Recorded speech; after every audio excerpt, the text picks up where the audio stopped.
நமஸ்காரம். திருப்பாவை 15வது பாசுரம். எல்லே இளங்கிளியே இன்னும் உறங்குதியோ, சில்லென்றழையேன் மீன் நங்கை நீர் போதருகின்றேன்.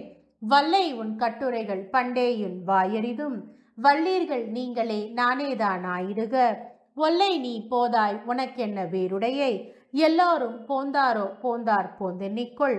வல்லானை கொன்றானை மாற்றாரை மாற்றடிக்க வல்லானை, மாயனை பாடேலோர் எம்பாவாய்.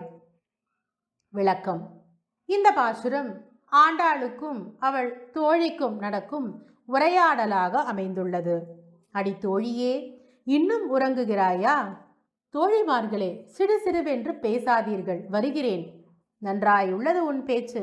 உன்னுடைய வாய்வன்மை பற்றி முன்னாலேயே நாங்கள் அறிவோம். அப்படியா? நீங்களே கெட்டிக்காரிகளாக இருங்கள்.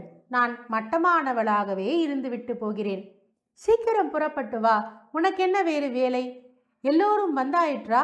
வந்தாயிற்று வந்தாயிற்று. வேண்டுமானால் வந்து எண்ணி பார்த்துக்கொள். குவலையா பீடம் என்னும் யானையை கொன்றவனை, கம்சனை அழித்தவனை, அந்த மாயவனை பாட எழுந்து வா என்பது மேற்கண்ட பாசுரத்தின் விளக்கமாகும். இந்த பாசுரத்தை செவிப்பவர்களுக்கு மனவியாதி, மன உளைச்சல் குணமாகும், இரத்தக்கட்டி குணமாகும், கால் சம்பந்தப்பட்ட நோய்கள் அகலும். மீண்டும் ஒரு முறை இந்த பாசுரத்தை சேர்ந்து சேவிப்போமா? எல்லே இளங்கிளியே இன்னம் உறங்குதியோ, சில்லன்றடையே மீன் நங்கை நீர் போதருகின்றேன். வல்லை உன் கட்டுரைகள் பண்டேயுன் வாயிரிதும், வல்லீர்கள் நீங்களே நானேதான் ஆயிடுக. ஒல்லை நீ போதாய் உனக்கென்ன வேறுடையை, எல்லாரும் போந்தாரோ போந்தார் போந்தென்னிக்கொள். வல்லானை கொன்றானை மாற்றாரை மாற்றடிக்க வல்லானை, மாயனை பாடேலோர் எம்பாவாய். நன்றி. ஸ்ரீவில்லிபுத்தூர் ஸ்ரீ ஆண்டாள் ரங்கமன்னார் திருவடிகளே சரணம்.